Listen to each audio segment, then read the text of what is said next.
제2부. 이제 부사의 옛 성에는 벽걸이용 카펫 일각수의 곁의 여인은 없다. 모두가 집을 나가고 어떤 물건도 간직해 둘 수 없는 시대가 왔다. 안전 자체보다 위험이 더 확실하게 되었다.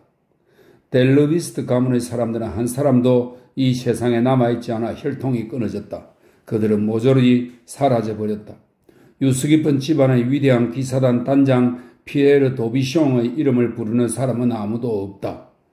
이 벽걸이용 카펫에는 무엇이든 찬양할 뿐 아무 비밀도 보여주지 않는 그림들이 들어있는데 피에르 도비숑의 뜻에 따라 짜여진 것 같다.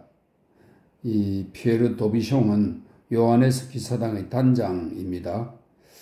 그의 주문으로 이 카펫이 직조된 것으로 알려져 왔다. 이런 설명이 있습니다. 시인들이 여자에 관해서 이 그림들이 나타내는 것과 다르게 쓴 일이 있었던가? 그들이 생각하는 바를 많은 말로 써가면서 분명한 것은 우리들이 이것 이외의 아무것도 알아서는 안 된다는 것이다. 이제 사람들은 서로 잘 모르는 사람들 사이에서 우연히 그 벽걸이 앞에 서게 된다. 그러고는 자기들이 초대받지 않은 데 대해 그의 놀라움을 금치 못한다. 그러나 거기에는 많지는 않더라도 벽걸이 앞을 그냥 지나쳐버리는 사람들도 있다. 특히 젊은이들은 그 앞에 머무르는 사람이 거의 없다. 이 물건의 이런저런 특별한 점을 찾아 한번 보아두는 게 전공에 필요한 일이 아니라면, 물론 젊은 처녀들이 그 앞에 서 있는 걸 보게 될 때가 가끔 있다. 왜냐하면 아무것도 간직하지 못한 채 집을 떠나온 젊은 처녀들이 박물관을 찾아오는 경우가 많기 때문이다. 이들은 벽걸이 앞에 서서 잠시 넋을 잃고 있다. 이 벽걸이에 나타나 있는 것과 같은 조용한 생활, 즉 한 번도 그 이유를 설명한 일이 없는 완만한 동작으로 표현되는 그런 생활이 있었다는 느낌은 언제나 갖고 있었다. 그것이 자신의 생활일 수도 있다고 생각한 적이 한동안 있었음을 떠올린다. 그러다가 처녀들은 빨리 노트를 하나 끄집어내어 꽃이건 흥겨워하는 작은 동물이건 여하간 무엇인가를 스케치하기 시작한다. 지금 그리는 것이 무엇인가 하는 게 문제가 되지 않는다는 걸 배웠었다. 정말 그게 문제가 되지 않는다. 스케치한다는 것, 그 자체만이 중요하다. 그 때문에 그들은 어느 날 상당한 억지를 부리면서 집을 나온 것이 아니었던가? 그들은 좋은 가문의 처녀들이었다. 그러나 지금은 스케치하는 중에 팔을 들면 옷 뒤쪽의 단추가 몇 개 잠겨져 있지 않거나 아니면 하나도 잠겨 있지 않다는 게 드러나는 처지가 된다. 손이 닿지 않아 채울 수 없는 몇몇 단추들도 있다. 이 옷이 만들어졌을 때만 해도 그들이 혼자서 집을 나간다는 말은 아직 없었다. 가족과 함께 있으면 단추를 채워주는 사람이 언제나 있었는데, 사랑하는 신이여, 그런데 이런 대도시에서 누가 그 일을 해줄까요? 여자친구 한 사람이라도 있으면 될 텐데, 여자친구가 여러 명 있으면 그들도 같은 처지이므로 결국 서로 옷의 단추를 채워주게 된다. 우스운 일이지만 이런 생각을 하면 자연히 기억해서는 안 될 가족을 생각하게 된다. 스케치를 하는 동안 가끔씩은 정말 집에 머무를 수가 없었을까 하는 생각이 자연히 떠오른다. 겸허하게 생활할 수 있었더라면 진심으로 겸허하게 가족들과 보조를 맞추어 살 수도 있었을 텐데. 하지만 당시에는 그런 생활을 함께 시도해 본다는 것이 아주 무의미하게 보였었다. 어쨌든 길은 더 좁아졌다. 이제 가족들이 함께 신에게로 나아갈 수는 없게 되었다. 마지못해 나누어 가질 수밖에 없는 이런저런 일들만이 남아 있을 뿐이었다. 그러나 정직하게 나누려 하면 개개인에게는 너무도 조금밖에 돌아오지 않아 창피하기 짝이 없는 결과가 되었다. 나눌 때 속이게 되면서 다투게 되었다. 아니다. 차라리 이렇게 무엇이든지 스케치하는 것이 낫다. 시간이 지남에 따라 원본과 비슷하게 닮아갈 것이다. 서서히 배우게 되면 예술은 아주 바람직한 것이 된다. 그들은 열심히 스케치하는 동안 자기들이 하는 일이 그들 앞에 이루 말할 수 없이 눈부시게 펼쳐진 벽걸이 양탄자에 짜넣어진 무늬에서 나타나는 변경할 수 없는 생을 스스로의 내면에서 억누르는 일 이외에 아무것도 아니라는 것을 알아채지는 못한다. 그것을 믿으려고도 하지 않는다. 많은 것이 바뀌고 있는 지금 이들도 따라서 변하려고 한다. 그들은 그의 자신을 상실할 지경까지 와 있다. 그리고 남자들이 그들이 없는 자리에서 행여 그들에 대해서 말하는 것처럼 자신도 스스로에 대해서 생각할 지경에 이르렀다. 그런 것이 그들에게는 자신의 진보처럼 여겨진다. 이 젊은 처녀들은 벌써 확신하고 있다.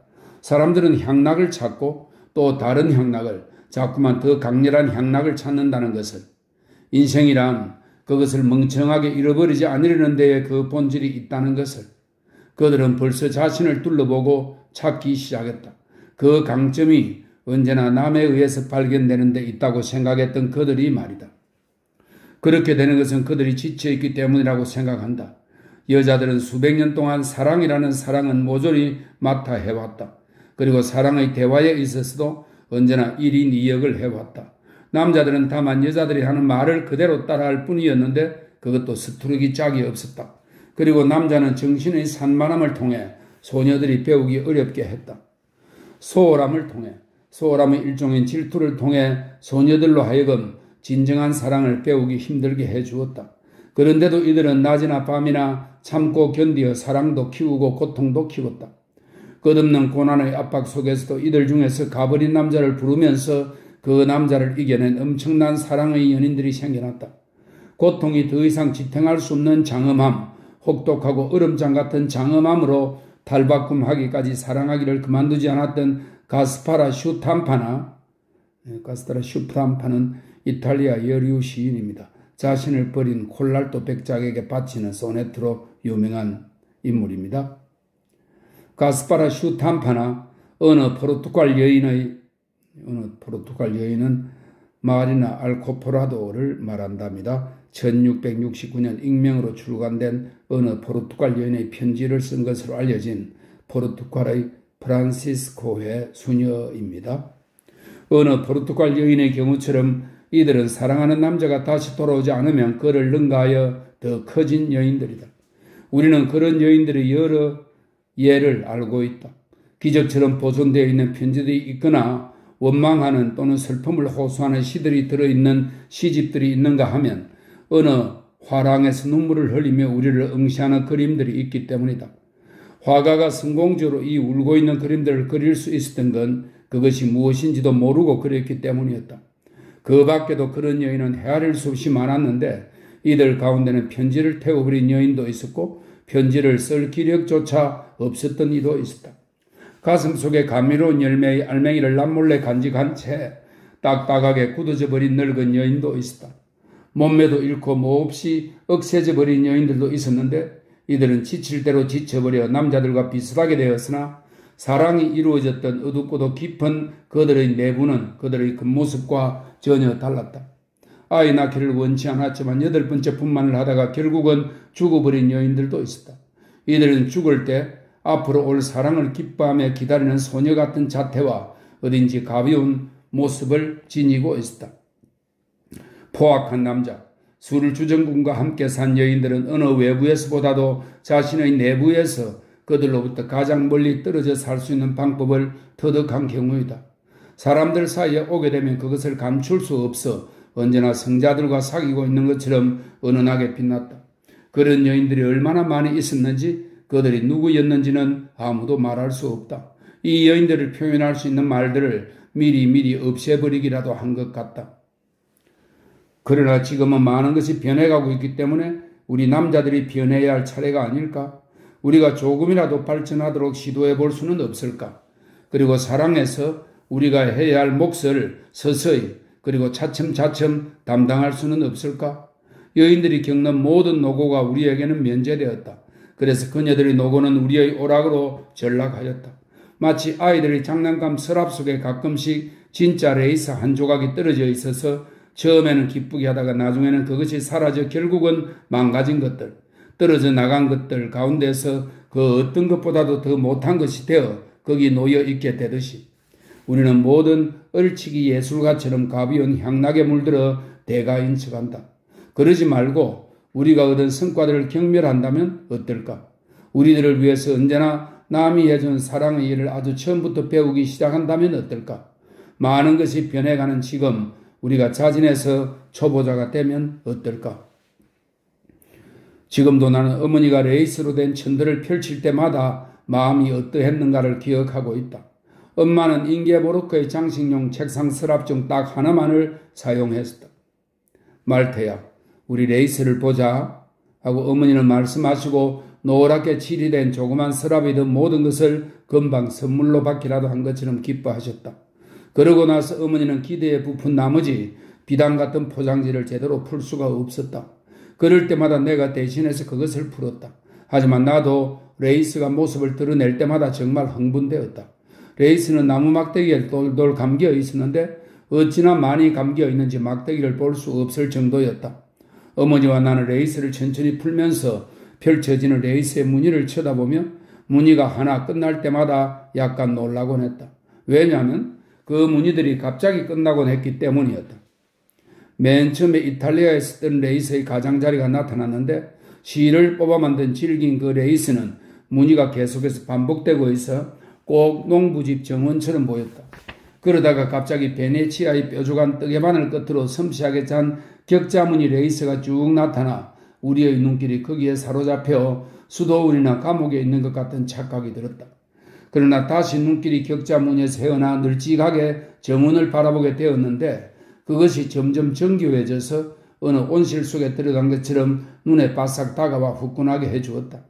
우리가 알지 못하는 화려한 식물들이 커다란 잎사귀들을 펼치고 있고 덩굴은 현기증이라도 나는 듯 뒤엉키어 있으며 포항달랭송 레이스는 산진 알랭송의 도시명을 다른 바늘로 수놓고 감친 그런 레이스라고 합니다. 포항달랭송 레이스의 큼직하게 만발한 꽃이 꽃가루를 뿌려 모든 것을 몽롱하게 했다. 눈이 몹시 피로하고 정신이 혼란스러웠는데 우리는 갑자기 긴 발랑시엔 레이스, 이것은 같은 이름의 도시명을 따른 작은 북으로 뜨는 레이스라고 합니다. 발랑시엔 레이스 폭안으로 눈을 돌리게 되었다.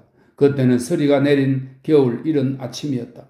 우리는 맹시레이스는 산지인 남부 벨기에 도시명을 따른 특별히 섬세하고 촘촘한 레이스라고 합니다. 우리는 맹시레이스의 눈 쌓인 숲을 내치며 아무도 걸어간 적이 없는 광장에 다다랐다. 나뭇가지들이 아주 기이하게 아래로 축 처져 있었고 그 밑에는 무덤이 하나 있을지도 몰랐으나 우리는 그것에 대해 서로 말하지 않았다. 냉기가 점점 더 우리에게 스며들어 아주 섬세하고 작은 뜨개바늘로 뜬 레이스가 나타나자 마침내 어머니는 아유, 눈 안에 성에가 끼이는구나 하고 말씀하셨는데 그건 정말 그대로였다. 우리의 마음이 아주 따뜻해져 있었기 때문이었다. 우리 둘은 레이스를 다시 감으면서 한숨을 쉬었다. 너무도 오래 걸리는 일이었지만 다른 누구에게도 맡기고 싶지는 않았다. 우리가 이것들을 만들어야 한다면 어떨지 생각해 보아라 하고 어머니는 말씀하셨는데 정말로 놀라는 것처럼 보였다. 얼마나 힘든 일인지 조금도 상상할 수 없었다.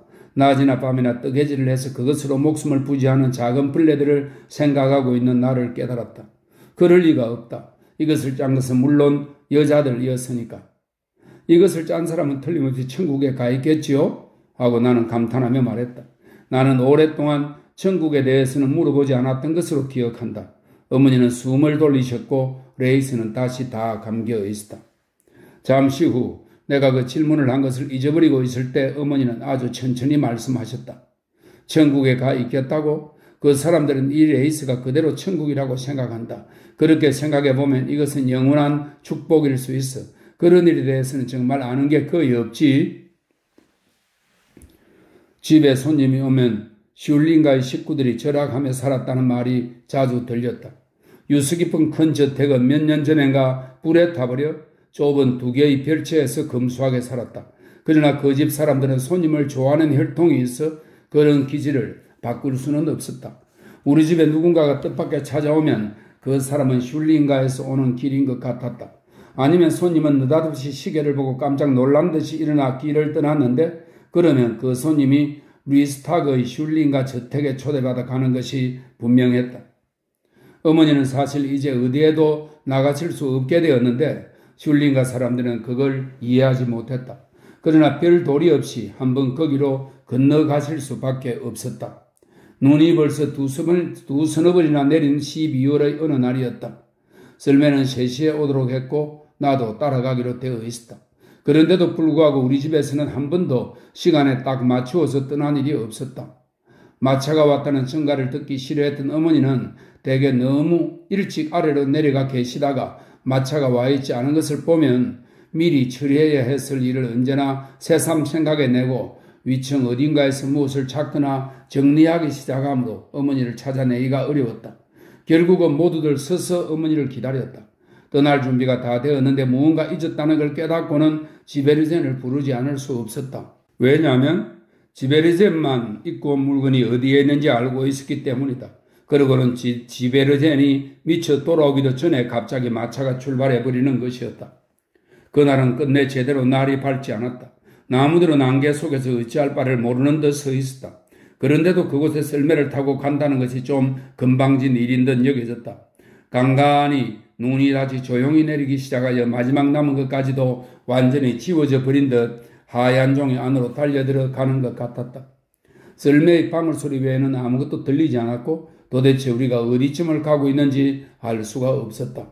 마지막 방울소리까지 다 울려버린 것처럼 방울소리가 멈추는 순간이 있었다. 그러나 그러고 나서는 방울소리가 다시 모여지고 합쳐져서 힘차게 울려 퍼졌다. 왼쪽에 있는 교회의 탑은 그것이라고 상상할 수가 있었다. 그러나 뜻밖의 공원의 윤곽이 거의 머리 위쪽으로 높이 나타났는데 우리들은 긴 가로수길에 들어서 있었다. 방울소리는 이제 아래까지 내려오지 않고 나무들의 왼쪽과 오른쪽에 매달려 있는 것 같았다. 그러다가 우리는 좌우로 흔들리고 무언가를 빙 돌아 오른쪽에 있는 무언가를 지나서 한가운데에 멈추었다. 마부 게오르그는 그 집이 거기에 없다는 것을 까맣게 잊고 있었다. 하지만 그 순간에 우리 모두에게 그 집이 거기 있었다. 우리는 오래된 테라스로 이끌어주는 옥의 계단으로 올라갔는데 깜깜하게 어둡다는 것만 이상하게 느꼈을 뿐이었다. 갑자기 우리의 왼쪽 뒤편에서 문이 열리면서 누군가가 이리들 오세요 하고 부르면서 희미한 등불을 높이 들고 흔들어 보였다. 아버지는 웃으면서 우리는 유령처럼 여기를 빙빙 돌아 올라왔구나 하고는 다시 계단을 내려오는 우리들을 도와주었다. 하지만 바로 저기에 집이 한 채 있었거든요 하고 어머니는 말씀하셨다. 그런데 어머니는 온화하게 미소를 짓고 달려오던 베라 슐린에게 그렇게 빨리 익숙해질 수는 없었다.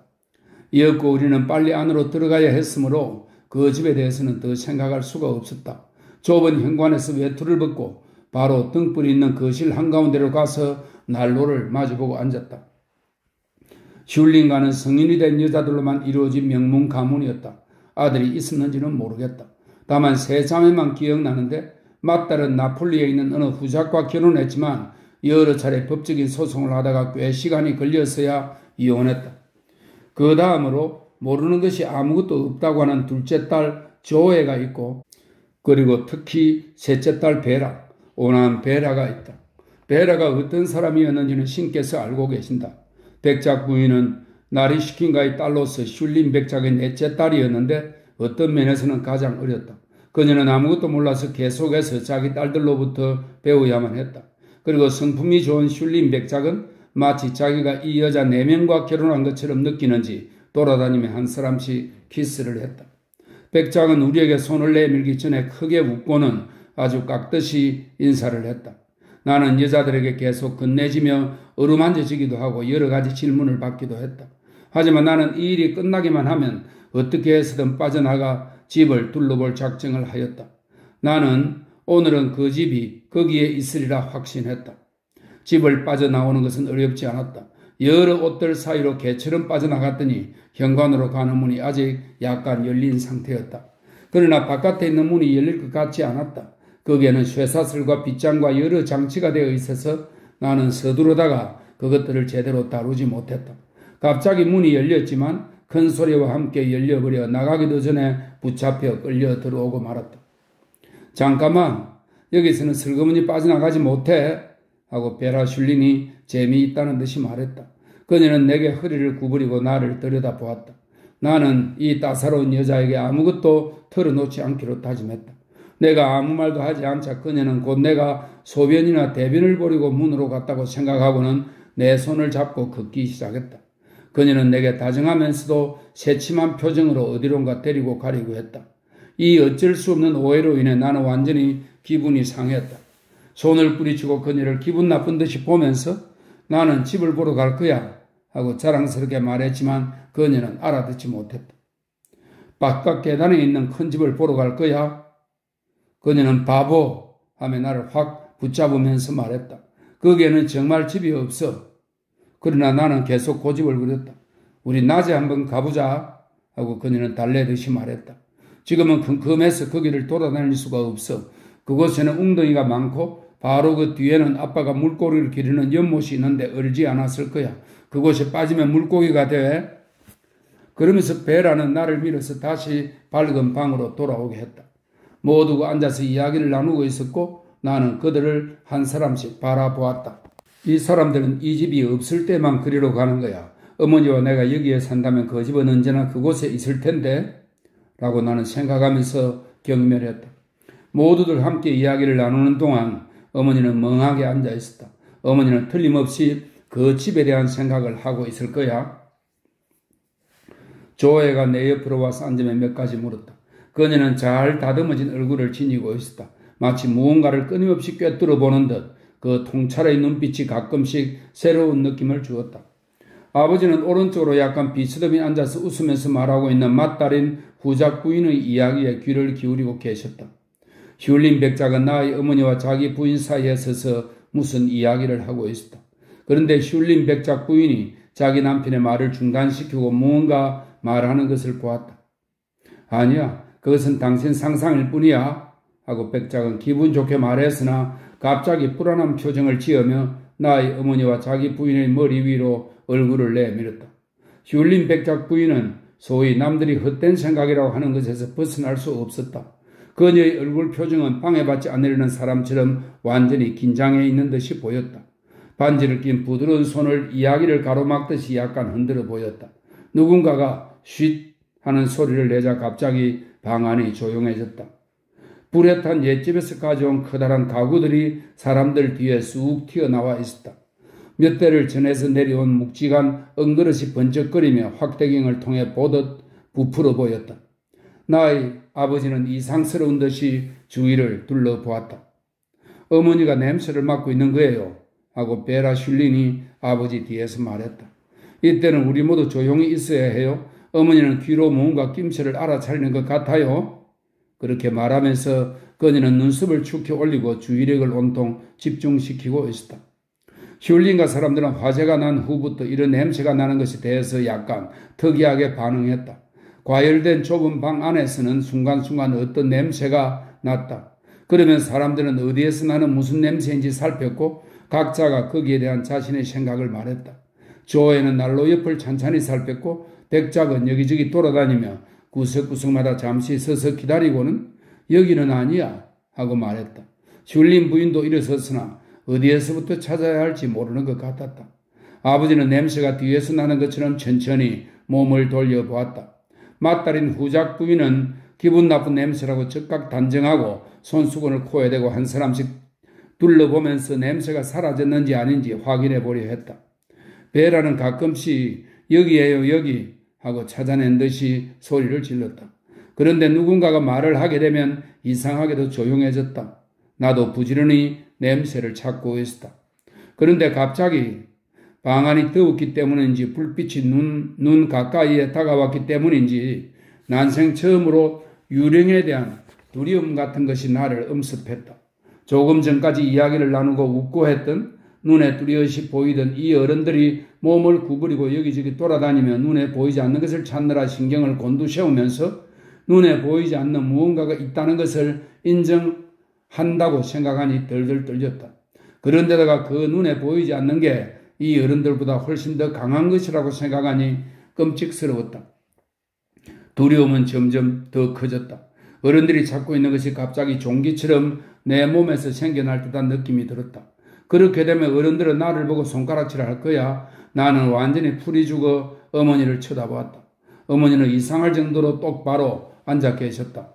나는 어머니가 나를 기다리고 있다고 생각했다. 내가 어머니 곁에 다가가서 어머니가 속으로 덜덜 떨고 있음을 느끼자마자 나는 곧 집이 이제서야 다시 사라진 것을 알았다. 겁쟁이 말태 하고 어디선가 웃는 소리가 들렸다. 베라의 목소리였다. 그러나 어머니와 나는 서로 떨어지지 않으려 했고 함께 두려움을 견뎌내고 있었다. 어머니와 나는 그렇게 있었는데 그 집은 다시 완전히 사라져 버렸다. 거의 이해할 수 없는 특이한 경험을 가장 많이 하게 된 때는 역시 생일날이었다. 인생에서는 이런저런 구별을 하지 않는 게 좋다는 것을 이미 알고 있었지만 생일날에는 틀림없이 기쁠 거라는 확신을 가지고 일어났다. 아마도 이런 확신을 하는 기분은 모든 것을 다 질 수 있고 다 얻을 수 있으며 금방 손에 쥔 물건을 상상력을 가지고 곧 일어나는 강한 본능적인 욕망으로 바꾸어버리던 아주 어린 시절에 형성되었다. 그러나 생일날의 권리를 확신하며 어른들의 생각이 흔들리게 되는 것을 보면 어느새 생일날은 묘한 기분이 드는 날로 바뀐다. 우리는 지금까지의 생일날처럼 언제나 옷을 잘 차려입고 싶어하고 모든 것을 계속 얻고 싶어한다. 그러나 그의 잠에서 깨어나지 않은 상태에서 누군가가 밖에서 생일 케이크가 아직 오지 않았다고 외치는 소리를 듣게 되거나 옆방에 선물을 쌓아두는 테이블이 정리되고 있을 때 무언가가 깨어지는 소리를 듣게 되거나 또는 누군가가 방으로 들어와 문을 열어젖혀 보아서는 안 되는 것을 보게 되기도 한다. 그것은 수술이 행해지는 것과 같은 무언가가 일어나는 순간이다. 짧고 미칠 듯이 통증이 심한 수술. 그러나 수술을 하는 사람의 손은 숙달되고 틀림없다. 수술은 곧 끝나버렸다. 그리고 수술이 끝났다 싶으면 우리는 자기 자신에 대해서는 생각하지 않는다.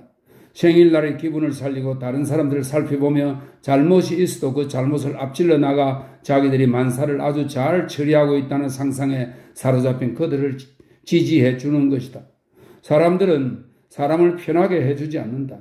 유례 없이 서투르다. 거의 멍청하다는 것이 확연하게 드러난다.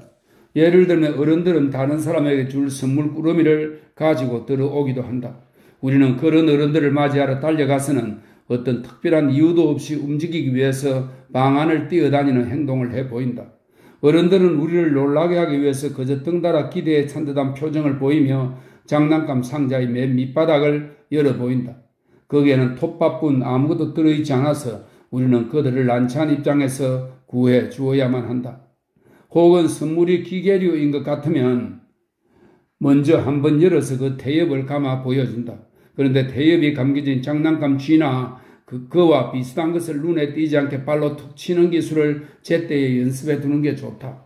이런 식으로 종종 어른들을 속여서 그들이 부끄러운 생각을 하지 않도록 도와줄 수가 있다. 이런 모든 일을 특별한 재능이 없어도 일이 주어지는 대로 마침내 해내었다. 사실 재능이라는 것은 노력한 다음에만 필요한 것이다. 즉 어른들이 소중하게 여기고 친절히 선물을 갖다 주었는데 실은 다른 아이에게 맞는 완전히 엉뚱한 선물을 가져다 주었음을 훨씬 전부터 알아차렸을 때에 필요하다. 선물이 누구에게 맞는지 생각나지 않을 정도로 그것은 그렇게 기대에 어긋나는 선물이었다. 사람이 이야기하던 일, 정말로 이야기할 수 있던 일은 내가 태어나기 이전에나 있었던 일임에 틀림없다. 나는 누군가가 아주 생생하게 이야기하는 것을 들어본 적이 없었다. 아벨로네가 내 어머니의 소녀 시절에 대해 말해 주었을 때 그녀가 실감나게 이야기할 줄 모른다는 것이 나타났다. 늙은 브라의 백작은 여전히 이야기를 할 줄 알았다고 했다. 그는 그것에 대해 아벨로네에게 들은 것을 적어보려고 한다. 아벨로네는 아주 어린 소녀일 때 무척 감수성이 풍부한 시절이 있었던 것이 분명하다. 브라에가 사람들은 그 당시 브레드가데라는 덴마크의 거리 이름입니다. 넓은 길이라는 뜻입니다. 브레드가데라는 도시에 살고 있었는데 상당히 많은 사람들과 교제하고 있었다. 저녁 늦게 위층의 자기 방으로 가면 아벨로네는 다른 사람들과 마찬가지로 피로를 느꼈다. 그러나 그녀는 갑자기 창이 있음을 깨달았다. 내가 이해한 바로는 그녀는 밤이 되기 전에 창 앞에서 몇 시간이고 서 있었다. 이것은 나와 관련이 있다고 생각할 수 있었다. 그녀는 나는 마치 감옥에 갇힌 죄수처럼 창 앞에 서 있었고 밤하늘의 별들은 그 자체가 자유였어요 하고 말했다. 그 무렵 아벨로네는 힘을 들이지 않고도 잠들 수 있었다. 잠이 든다는 표현은 이 시기의 소녀들에게는 맞지 않는 표현이었다. 그들에게 잠이라는 것은 몸과 함께 올라가는 무엇이었다. 가끔씩 눈을 떠보면 자기 몸이 떠올라 새로운 표면 위에 있는 것 같고 맨 꼭대기층에 가려면 아직 오래 걸릴 것 같았다.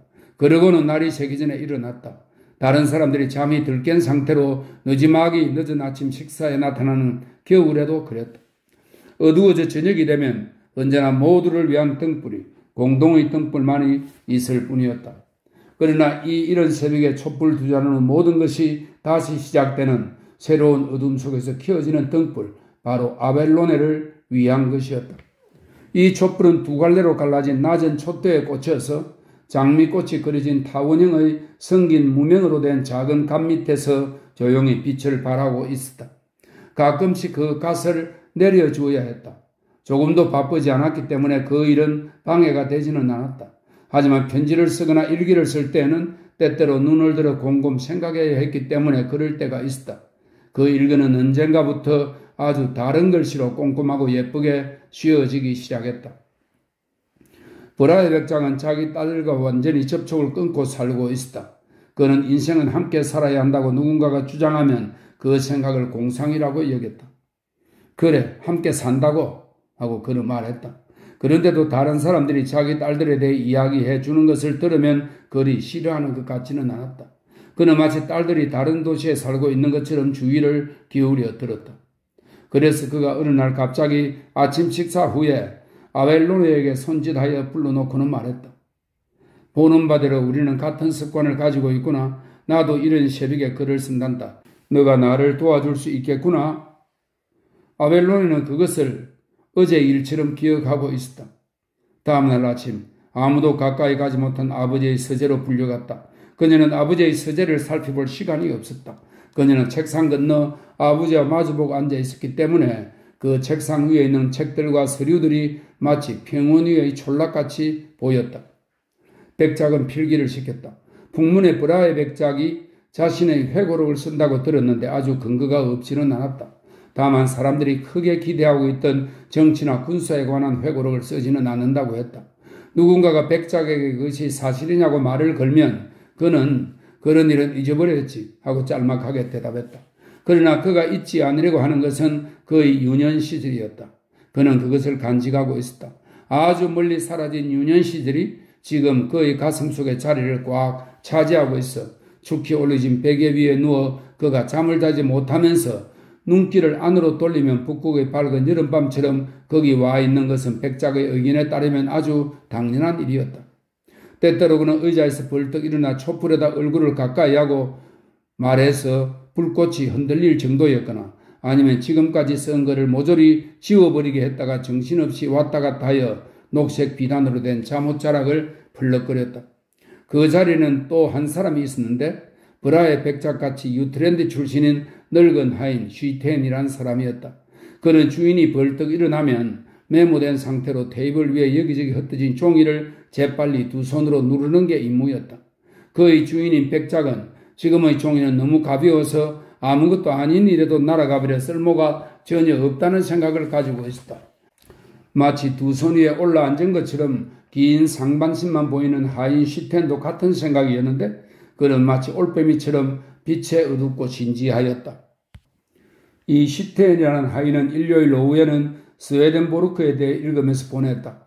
하인들 모두가 그의 방에 들어가기를 꺼렸는데 그것은 그가 주문으로 귀신을 불러낸다고 들었기 때문이었다. 쉬텐 가족은 옛날부터 귀신과 접촉했으며 쉬텐은 특히 이런 교감에 아주 특별한 선천적 소질을 갖고 태어났다. 그의 어머니가 그를 분만했던 날 밤에 무언가가 그의 어머니 앞에 나타났다고 했다. 쉬텐은 크고 둥근 눈을 하고 있었다. 그의 눈길의 다른 끝은 그가 누구를 보건 모두의 뒤에 달라붙는 것 같았다. 아벨로네의 아버지는 마치 자기 친척에 대해 묻는 것처럼 종종 귀신에 대해 물었다. 쉬텐, 귀신들이 여전히 오나? 하고 다정하게 물었다. 그들이 온다면 좋지. 필기는 며칠간 계속되었다. 그런데 어느 날 아벨로네는 에크롬페르테, 북독일의 도시 이름입니다. 에크롬페르테라는 단어를 받아 쓰지 못했다. 고유명사여서 그 단어를 한 번도 들은 적이 없었던 것이다. 필기 속도가 너무 늦어 자신의 회상을 받아 쓰는 것을 그만두게 하려고 사실 벌써부터 구실을 찾고 있던 백작은 기분 나쁜 표정을 지어 보였다. 얘는 이것도 받아 쓰지 못하는구나 하고 날카롭게 지적했다. 그러면 다른 사람들이 그것을 제대로 읽을 수가 없을 거란 말이야? 사람들이 내가 말한 것을 눈으로 보는 듯이 생생하게 읽게 할 수는 없을까? 그는 화가 나서 앞으로 나가며 아벨로나에게서 눈을 떼지 않았다. 그 생제르맹을 18세기 포르투갈의 모험가입니다. 유럽, 특히 파리 사교계를 누빈 유명한 인물로서 사기꾼으로도 알려져 있는 인물입니다. 그 생제르맹을 사람들이 볼 것 같으니 하고 그는 그녀에게 고함을 질렀다. 우리가 금방 생제르맹이라고 말했니? 그것을 지워라. 폰 벨말의 후작이라고 써라. 아벨로나는 다 지워버리고 고쳤었다. 그러나 백작이 계속해서 너무 빨리 말하는 바람에 따라 적을 수가 없었다. 이 특출한 벨말에는 어린이를 싫어했으나 아직 어렸던 나를 자기 무릎 위에 안아 올려주었다. 나는 그의 다이아몬드 단추를 깨물고 싶은 생각이 들었다. 그는 그런 행동을 좋아했다. 그는 웃으면서 내 얼굴을 들게 하여 우리는 서로 눈을 들여다보았다. 넌 기가 막히게 좋은 이빨을 가지고 있구나 하고 말하고는 무엇인가를 하게 될 이빨들. 그러나 나는 그의 눈을 유심히 보았다. 나는 후에 여기저기 수없이 돌아다니며 수많은 눈을 보았다. 그의 눈과 같은 눈을 다시는 보지 못했다고 하면 나를 믿을 수 있겠는가? 그의 눈에는 어떤 것도 외부에 있을 필요가 없었으리라. 그 눈 안에 그것이 다 들어있었으니? 너는 베네치아에 대해 들은 적이 있었니? 좋아, 내가 너에게 말해주마. 벨말의 후작의 눈은 베네치아를 이 방 안으로 가지고 들어와 이 책상처럼 선명하게 느낄 수 있게 한다. 언젠가 나는 모퉁이에 앉아서 그가 나의 아버지에게 페르시아에 관해서 이야기하는 것을 들었는데 지금도 여전히 때때로 이 손에서 그의 이야기 냄새가 풍기는 듯 여겨질 정도다. 나의 아버지는 그를 높이 평가하고 있었으며 그 지방 태수도 그의 제자 같았다. 그가 자신의 마음속에 들어있던 과거만을 믿고 살고 있음을 불쾌하게 느끼는 사람들도 물론 많이 있었다. 그런 사람들은 사소한 것일지라도 몸에 빼어들 경우엔 깊은 뜻을 지니게 된다는 것을 이해할 수 없었다. 서적은 무의미한 것들이야? 하고 백작은 성이 나서 벽을 향해 고함을 질렀다. 피가 중요하다 말이야. 피를 읽을 수 있어야만 해. 벨마르는 자신의 피 속에 놀라운 이야기와 신기한 사파들을 가지고 있었어. 그가 읽고 싶은 페이지를 펼치면 언제든지 흥미롭게 씌어 있었지. 그의 피 속에는 어떤 페이지도 그냥 넘어가는 일이 없었어. 그가 종종 방 안에 틀어박혀 혼자 페이지를 넘기고 있으면 연금술이나 보석, 색채에 대해 쓴 페이지가 나타났어. 그런 것이 그 속에 씌어 있지 않다고 누가 말할 수 있겠니? 틀림없이 어딘가에 씌어 있기 때문이지. 벨마르는 혼자 살 수가 있다면 진실되게 잘 살 수 있었을 거다. 그러나 혼자서 진실되게 산다는 게 결코 사소한 일은 아니지. 그리고 그는 사람들이 진실 속에서 살고 있는 그를 방문하도록 그들을 초대하는 그런 속물이 아니었다. 진실이 사람들의 입에 오르내리는 것을 좋아하지 않았다.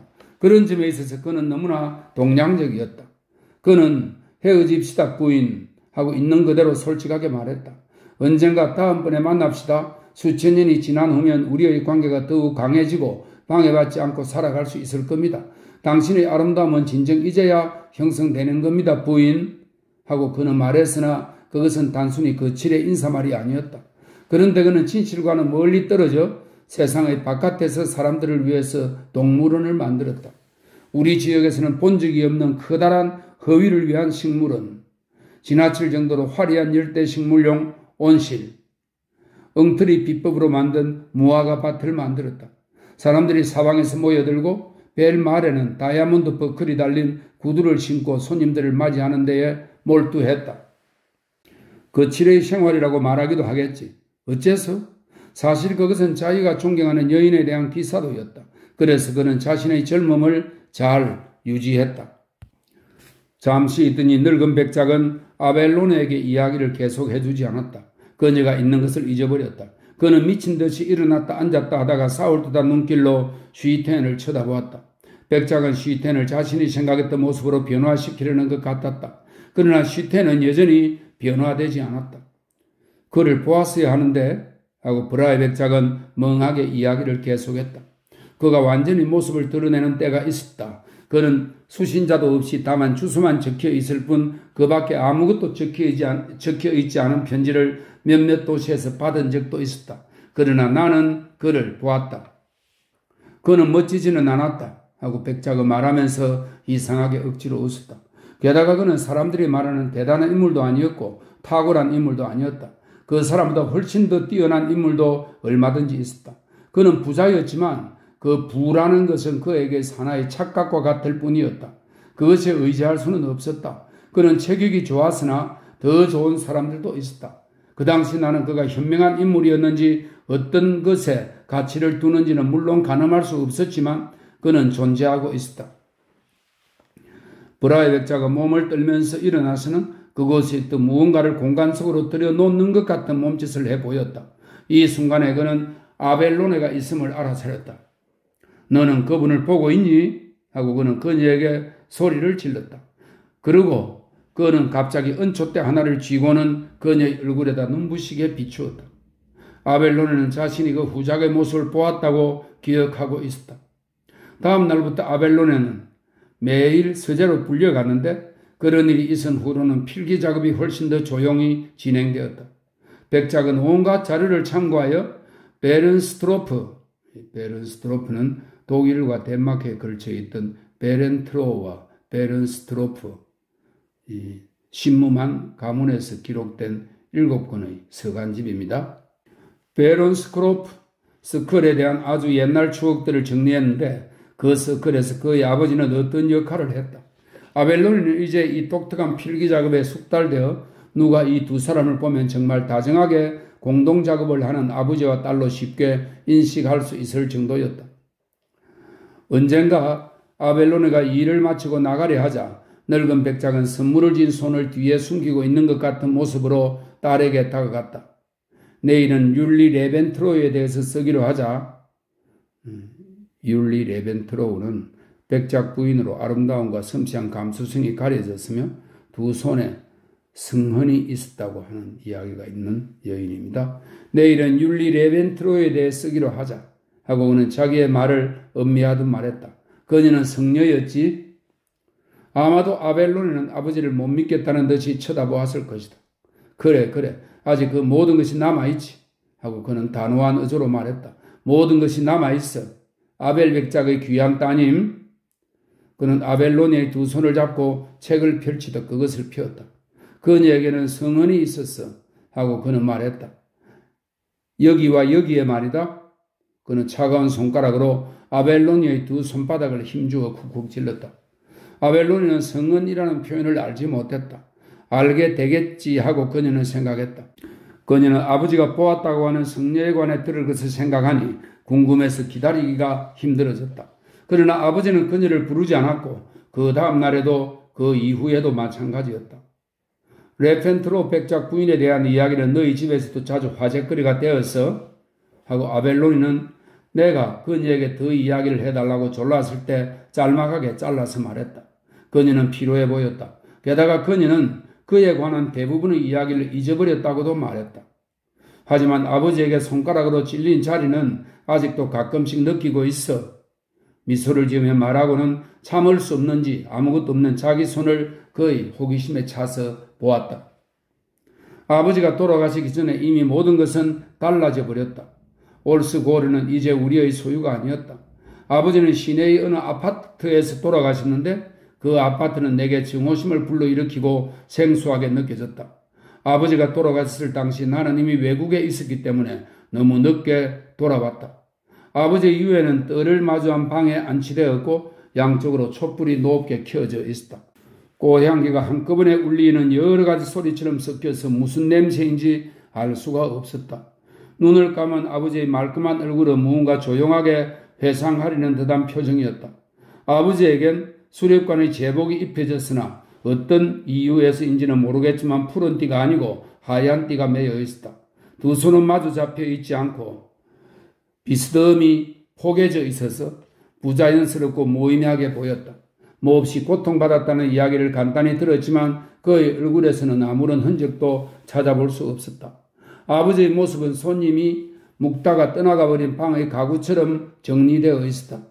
나는 아버지의 그런 죽은 모습을 그전에 이미 자주 본 듯이 느껴졌다. 기분 나쁘게도 주위의 환경만이 새로울 뿐이었다. 이웃집의 창인 듯한 것을 마주보고 있는 숨막히는 이 방이 생소하게 여겨졌고 하인 지베르젠이 가끔씩 들어왔다가 아무 일도 하지 않고 나가버리는 게 생소했다. 지베르젠은 늙어버렸다.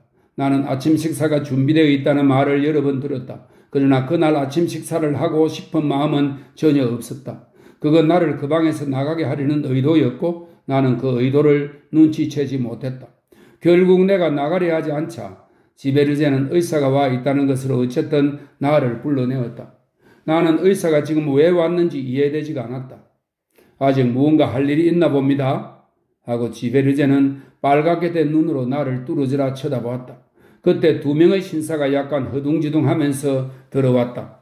의사들이었다. 앞에 들어온 의사는 뿔을 가지고 있어 부딪혀 버리는 듯이 머리를 얼른 숙이고 안경 너머로 처음엔 지베르젠을 다음엔 나를 쳐다보았다. 그는 학생처럼 단정하게 인사를 하고 들어올 때와 똑같이 허겁지겁 말했다. 수렵관님께서 남긴 생전의 부탁이 아직 있어서 말입니다. 나는 어떻게든 그가 안경을 통해서 나를 바라보도록 했다. 그의 동료 의사는 피부가 얇고 살이 퉁퉁하게 찐 금발머리의 남자로서 금방 얼굴을 붉힐 수 있는 사람이라는 생각이 떠올랐다. 그러다가 잠깐 침묵이 흘렀다. 수렵관인 아버지의 부탁이 아직 남아있다는 게 이상했다. 무의식 중에 나는 다시 아버지의 말끔하고 평온한 얼굴을 보았다. 그리고 그때 나는 아버지가 확실하게 처리하기 원했음을 알았다. 사실 아버지는 평소에도 언제나 빈틈없이 일을 처리하는 것을 좋아하셨다. 이제 아버지의 소원을 풀어드려야만 했다. 당신들은 심장에 침을 놓기 위해서 여기 오셨군요. 자, 하시지요. 나는 인사를 하고 물러섰다. 두 의사들은 동시에 인사를 하고 곧 그들이 해야 할 일에 대해 상의하기 시작했다. 누군가가 조금 전부터 촛불을 한쪽으로 치워두었다. 그런데 연장자인 의사가 다시 내게로 몇 걸음 다가와서 어느 정도 거리를 두고 마지막 몇 걸음을 줄이기 위해 멈추고는 몸을 앞으로 쭉 뻗어서 화가 난 듯이 나를 쳐다보았다. 걸을 필요 없습니다. 하고 그런 말했다. 말하자면 당신이 차라리 나가준다면 더 좋겠다고 생각합니다만 그의 인색하고 서두르는 자세는 내게 그가 태만하고 지쳐 있는 듯한 느낌을 주었다. 나는 다시 한번 인사를 했지만 또 하지 않을 수 없게 되었다. 좋습니다. 하고 나는 짤막하게 말했다. 방해하지 않겠습니다. 나는 이런 일을 견딜 수 있을 것 같았고 자리를 피해줄 이유가 없다고 생각했다. 이런 식으로 될 수밖에 없었다. 이 모든 일이 갖는 의미는 그렇게 하는 데 있었을 것이다. 그렇지 않아도 나는 누가 심장을 찔리는 일을 한 번도 본 적이 없었다. 저절로 어쩔 수 없이 겪게 되는 이런 기묘한 경험을 해볼 기회를 피하지 않는 게 나는 당연하게 여겨졌다.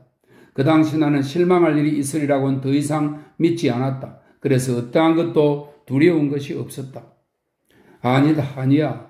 이 세상의 어떤 사소한 것도 함부로 상상해서는 안 된다. 이 세상의 모든 것은 예측할 수 없는 숱한 작은 것들이 합쳐진 것이다. 사람들은 상상 속에서만 그런 것들을 간파하고 서두르다 보니 그것이 빠져 있다는 것조차 알아채지 못한다. 그러나 현실의 모든 것은 속도가 느리고 말할 수 없이 상세하다. 예를 들면 이렇게 바늘에 찔리는 것을 누가 생각이나 했겠는가? 살찐 아버지의 넙지간 가슴이 드러나자 성질이 급해 보이는 키가 작은 의사가 문제가 되었던 그 자리를 벌써 찾아내었다. 그러나 콱 찌른 바늘이 들어가지가 않았다. 나는 갑자기 모든 시간이 이 방에서 사라져버리는 느낌이 들었다. 우리는 마치 어느 그림 속에 들어있는 것 같았다. 하지만 시간은 조금씩 미끄러져 소리를 내며 다시 넘쳐 흘렀으며 쓸 수 없을 정도로 많이 흘러갔다. 갑자기 어디선가 두드리는 소리가 들렸다. 지금까지 나는 한 번도 그렇게 두드리는 소리를 들은 적이 없었는데 미지근하면서도 무언가에 막혀버린 듯 두드리는 소리가 두 번 울렸다. 그 소리는 내 귀에 계속 울렸고 나는 동시에 의사가 정확하게 찌르는 걸 보았다. 그런데 이 두 개의 인상이 내 마음속에서 서로 합쳐지기까지는 시간이 한참 걸렸다. 이제 찔렀구나. 그렇게 나는 생각했다. 그 두드리는 소리는 템포로 말하자면 무엇을 망가뜨리는 데서 오는 기쁨 같은 거였다. 나는 조금 전부터 낯이 익은 그 의사를 쳐다보았다. 아니, 그는 아주 태연자약해 보였다. 그는 재빠르게 일을 처리하는 사람으로서 곧 다시 일을 처리하러 가야 했다. 일을 하는 데 있어서 그에게는 그 일을 기꺼이 하는 느낌도 만족해하는 느낌도 없었다. 다만 왼쪽 관자놀이에 오래된 습관처럼 머리카락 몇 개가 세워져 있을 뿐이었다. 그는 바늘을 조심스럽게 뽑아냈다. 그가 두 음절의 말을 했을 때 무언가 사람의 입처럼 보이는 곳에서 피가 두 번 줄줄 흘러나왔다. 금발의 젊은 의사는 탈지면으로 부드럽고도 재빠른 솜씨로 피를 닦아냈다. 이제 상처는 감긴 눈처럼 조용해졌다. 나는 이번에는 이 일에 상관없이 다시 한번 인사를 한 것 같았다. 어쨌든 나는 방에 혼자 있는 것을 깨닫고 깜짝 놀랐다. 누군가가 아버지의 제복을 다시 원상태로 고쳐 입혔고 그전처럼 하얀 띠가 그 위에 올려져 있었다. 이제 수렵관이시던 아버지는 확실하게 돌아가셨다. 그러나 그의 심장만이 뚫린 것은 아니었다. 우리의 심장, 우리 가문의 심장이 뚫린 것이었다. 이제 일은 끝났다. 이것이 바로 우리 집의 투구가 부서져 버렸다는 표시였다. 오늘부터 브리케 가문은 이제 더 이상 존재하지 않는다 하는 소리가 마음속에서 들렸다. 나는 내 심장에 대해 생각하지 않았다. 나중에 심장에 대한 생각이 떠올랐지만 그것이 아버지의 심장에 비하면 문제가 되지 않음을 처음으로 정말 확실하게 깨달았다. 그것은 낱개의 심장일 뿐이었다. 그것은 벌써 처음부터 시작하려 하고 있었다. 나는 거기서 금방 떠날 수는 없을 거라고 생각했던 것을 기억하고 있다. 떠나기 전에 모든 것이 정리되어야 한다고 나는 몇 번이나 마음속으로 되뇌었다. 무엇을 정리해야 할지 확실하게 알지 못했다. 아무것도 하지 않는 게 좋았다. 나는 시내를 돌아다니다가 시가지가 변한 것을 깨달았다. 나는 투숙한 호텔에서 나와 이제 성인을 위한 도시로 줄어들어 나를 거의 이방인을 대하듯 하는 것을 보고 있는 것이 마음 편했다. 나는 랑에니네를 지나 신호등이 있는 곳까지 갔다가 돌아왔다. 내가 아말리엔가데는 코펜하겐의 항구가 있는 거리 이름입니다. 내가 아말리엔가데라는 구역에 가면 수년 동안 인정해왔던 것, 다시 한번 자신의 위력을 시도해보려고 하는 무엇인가가 어디선지 불쑥 나타나는 일이 곧잘 일어났다. 거기에는 어느 구석진 곳의 창들이나 아치, 문 앞의 등이 있었는데 그것들은 나의 어린 시절에 대해 많이 알고 있어서 그것으로 나를 위협했다. 나는 그것들의 정면을 바라보면서 내가 호텔 피닉스에 묵고 있고 언제라도 이곳을 다시 떠날 수 있다는 것을 느꼈다. 그런데도 마음이 꺼림칙했다. 내가 어린 시절에 그런 것으로부터 받은 영향이나 그와의 관계에서 실제로 아직 아무것도 극복하지 못했다는 의심이 솟구치기 시작했다. 어느 날 그런 것들을 있는 그대로 둔 채 해결하지 않고 몰래 떠나버렸다. 만일 어린 시절을 영원히 잃지 않으려고 한다면 다시 그 어린 시절로 돌아가 살지 않으면 안 될 것이다. 나는 어린 시절을 내가 어떻게 보냈는지 알았으며 동시에 나를 지탱해 줄 수 있는 어떤 것을 가질 수는 없으리라고 느꼈다. 나는 매일 서너 시간씩 드로닝앤스 트베르가데에 있는 좁은 방에서 보냈다. 여기는 브레드가데에서 갈라지는 곁길이랍니다. 그곳의 방은 누군가가 죽은 새방들처럼 불쾌하게 보였다. 나는 책상과 크고 하얀 타일이 덮인 난로 사이를 왔다 갔다 하면서 수렵관에 있었던 아버지께서 남기신 편지와 서류들을 불태웠다. 편지를 묶어놓은 그대로 불에 던지기 시작했는데 그 작은 뭉치들은 너무 꽉 묶여 있어 가장자리만 타고 시커멓게 되었을 뿐이었다. 용기를 내어 그 끈을 풀었다. 대부분의 편지는 강하면서 생생한 냄새가 났는데 그 냄새가 내게 밀려들어 나에게서 여러 가지 추억을 일깨우리는 것 같았다. 하지만 내게는 그런 추억이 없었다. 편지보다 무거운 사진이 빠져나오기도 했는데 이 사진들은 몹시 천천히 탔다. 어찌된 일인지 모르겠지만 불현듯 잉게 보르크의 사진이 그 속에 들어있을지 모른다는 생각이 떠올랐다. 그러나 어느 사진을 보아도 성숙하고 멋지며 너무나 아름다운 여자들의 사진이어서 나로 하여금 다른 생각을 불러일으켰다. 말하자면 내게도 추억이 전혀 없는 것은 분명히 아니었다. 내가 거의 다 컸을 무렵 아버지와 시내 거리를 걷고 있을 때 가끔씩 사진 속의 여자들의 눈과 똑같은 눈들이 나를 쳐다보는 것을 알았다. 그 여자들은 마차 안에서 나를 포위하듯 쳐다보았기에 그 시선에서 거의 빠져나갈 수 없을 것 같았다.